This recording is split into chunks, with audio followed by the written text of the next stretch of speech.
panibagong round ng oil price hike ang inaasahan po bukas. Para maintindihan natin kung bakit tumataas na naman ang presyo ng langis, magkakausap po natin si Ginoong Rino Abad, Director ng Department of Energy, Oil Industry Management Bureau. Magandang tanghali po sa inyo, Director Rino. Salamat po sa oras. Magandang tinghali po sa inyong programa at sa ating mga kababayan po. Direk Rino, Director, eto na nga po ba magkano ang itataas po na presyo ng langis simula po bukas? For gasoline, no, maximum of 3.65 peso per liter. Sa diesel, 10.68 per liter. And then sa kerosene, 11.77 per liter. These are the maximum adjustments allowed. At ano po yung pinaka malaking trigger o dahilan nga sa world market ngayong linggo kung bakit ganito namang kalaki yung panibago po nating oil price hike, Direktor? Well, yung bumaba din tayo ng ganito kalaki nung magkaroon ng MOU. Siguro napansin naman din natin yon na ganito din kalaki yung binaba halos. So ngayon, dahil nawala nga ho ang MOU, walang iba hong paliwanag nung nag-resume ho yung conflict at nawala yung effect ng ceasefire, bumabalik lang ho tayo uli doon sa level ng price, pump price, at international price nung nawala ho ang effect ng MOU between US and Iran. Okay. Pero ang tinatanong po ng marami din, bakit ganun kabilis kaagad yung epekto sa presyo natin? Ganun din naman ho kabilis nung bumaba din tayo ng 11 peso nung nagkaroon ng MOU. So, in the same manner, we also want to reflect yung kung ano man ang increase. Kasi kung bumababa, dapat magbaba din, which happened 3 weeks ago, no? At ito naman, pinapa-increase natin to dahil siyempre bumibili na ho. Next week, bibili na lang uli yung mga oil companies ng replenishment. We want them to be covered, no? Na may pambili sila. And we don't want na ang unang masakripisyo ay yung supply security natin. Umaaray po ulit yung mga kapatid nating motorista, Director Rino. Ito ba ay simula na naman ng serye ng oil price hikes talaga para sa mga susunod po na linggo? May chance nga bang pumalo sa 100 pesos per liter ulit ang diesel? Well, at before the MOU, no, nasa level na ho tayo ng 80 to 90 peso per liter. So ganun lang din naman ang naging effect ngayon. Instead na nasa 60 to 70 na tayo, bumalik ulit tayo to 80 to 90. Kapareho lang ho yan ang level before the MOU. So ang sinasabi lang ho natin, ito ba'y tataas pa dun sa level na yon ng 80 to 90 range peso per liter na pump price? Well, may binabantayan lang ho ang Department of Energy dahil yung patuloy na actual na nangyayaring bombahan, no, nung magkabilang partido ay sana hindi umabot dun sa pipeline ng Saudi Arabia at saka ng United Arab Emirates. Yun ho ang magiging game changer, no. Pag ito'y hindi po nagalaw at hindi rin ho nagalaw yung mga facilities ng surrounding countries, mananatili ho tayo sa ganyang level, 80 to 90 lang. Okay. We hope, again, yung dalawang pipeline na yan, which is the Petroline at saka yung ADNOC na pipeline na tuloy-tuloy na nagbibigay ng supply despite na may closure ang Strait of Hormuz, yan ho ang magiging game changer dyan. Kasi kung yan ang tinamaan, talagang hindi na ho mailalabas. Ngayon, nasa almost 8 million barrels per day pa rin ang nailalabas sa Persian Gulf. Except lang kung ma-damage yung dalawang pipeline. Pag ganoon po, ayaw nating mangyari, of course, na hindi tamaan o madamay itong dalawang pipelines na ito. Sakaling mangyari yan, ano po ang tansya natin na pagbulusok ng presyo? Gaano Well, kataas? ito ho'y sobra ho sa 80-90 kasi mawawalan na ho talaga. Ngayon kasi ang nawala ngayon, 21 minus 8 million. Kasi ang 8 million tuloy-tuloy pa rin nakakalabas. Barrels per day of oil.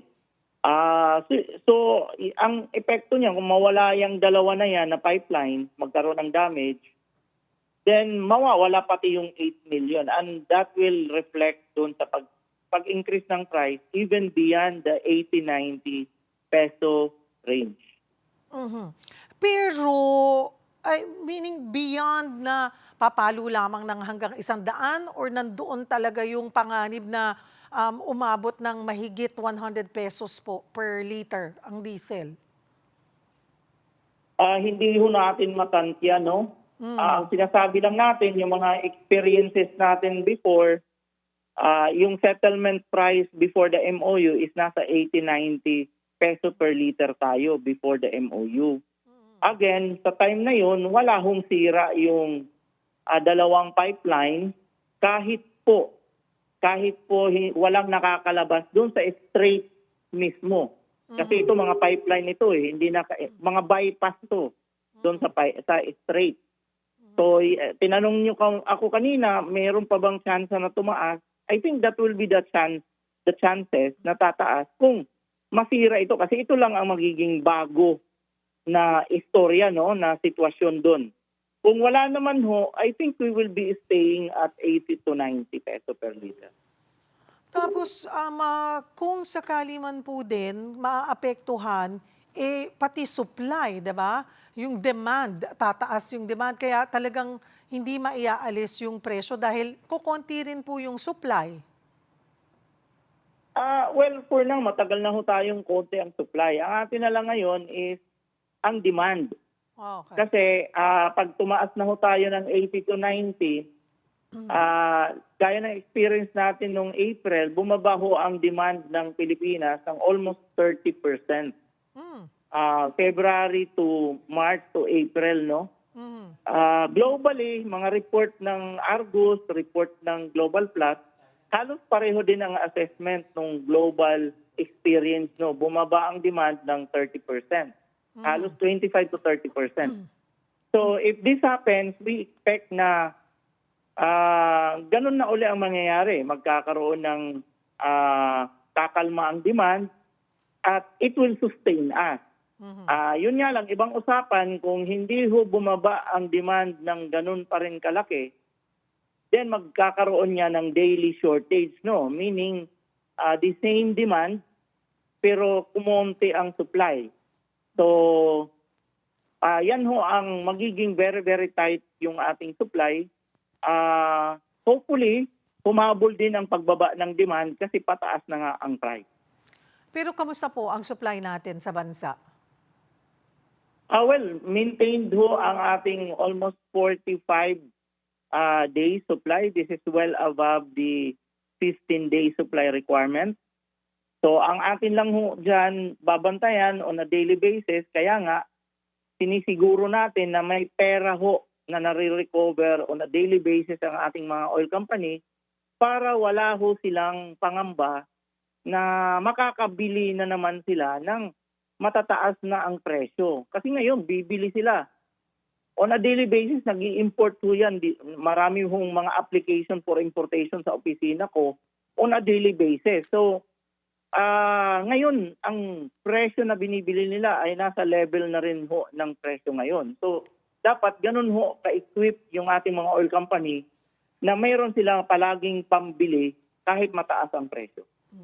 Kung sakali po na mapansin ng mga motorista na may ilang gasolinahan na magpapatupad ng mas mataas doon sa itinakdang oil price hike, ano po ba ang dapat gawin? Saan sila pwedeng sumangguni o i-report po itong baka may mga nananamantala po? Well, unang-una, ngayong araw pa lang ho, nag-dispatch na ho tayo ng mga inspection team. dito sa head office, including yung tatlo nating field offices from Mindanao, Visayas at Luzon area. Ngayon, hindi man namin maubos ng mga gasoline station but we are prioritizing yung mga high density route. Yun nga lang, pag tinamaan ho kayo sa inspection at hindi kayo sumunod, show cause order ho ang kasunod niyan at penalty ho. Yun nga lang ho, kailangan ho mabantayan yan ang mga gasoline station at maramdaman nila na nag-i-inspect at nag-i-enforce ang ating departamento doon sa ground para ho mabantayan natin. Hindi man maubos yan, pero pag kayo ho ang natamaan ng inspection, sorry na lang ho, mape-penalize ho kayo. Director, may impormasyon din po ba tayo kung itong pagtaas po ng presyo ng langis ay posibleng may direktang epekto rin sa singil ng kuryente?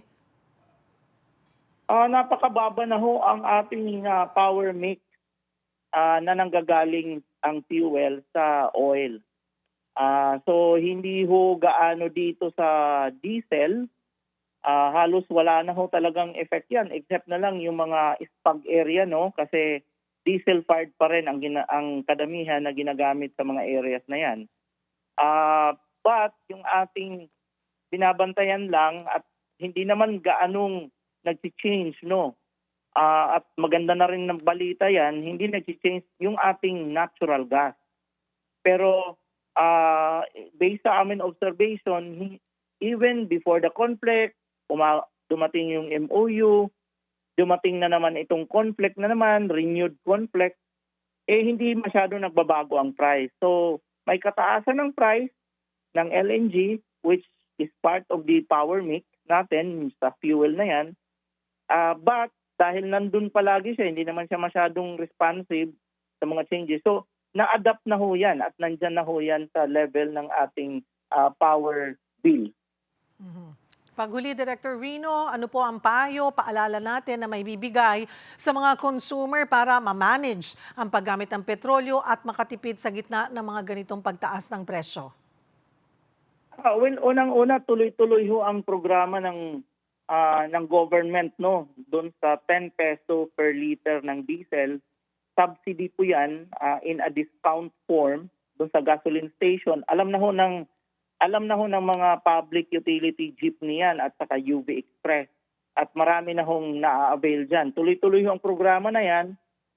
As of July 19, ang napamigay na ho ng government dyan, umaabot na ho ng almost 350 million.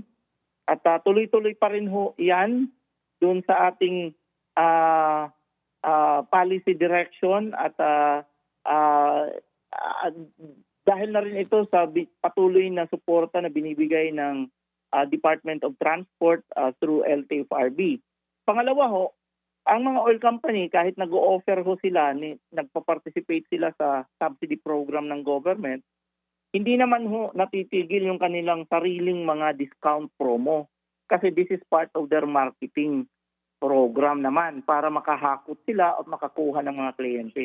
So, kung makaka-avail ho ang ating public utility vehicle ng 10 peso subsidy, at the same time may additional pang 2 peso na discount from the oil company, why not?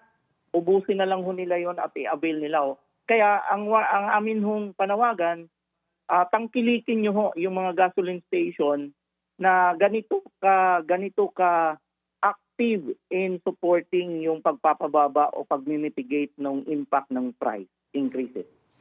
Maraming pong salamat sa inyong oras, Director Rino Abad ng Department of Energy Oil Industry Management Bureau.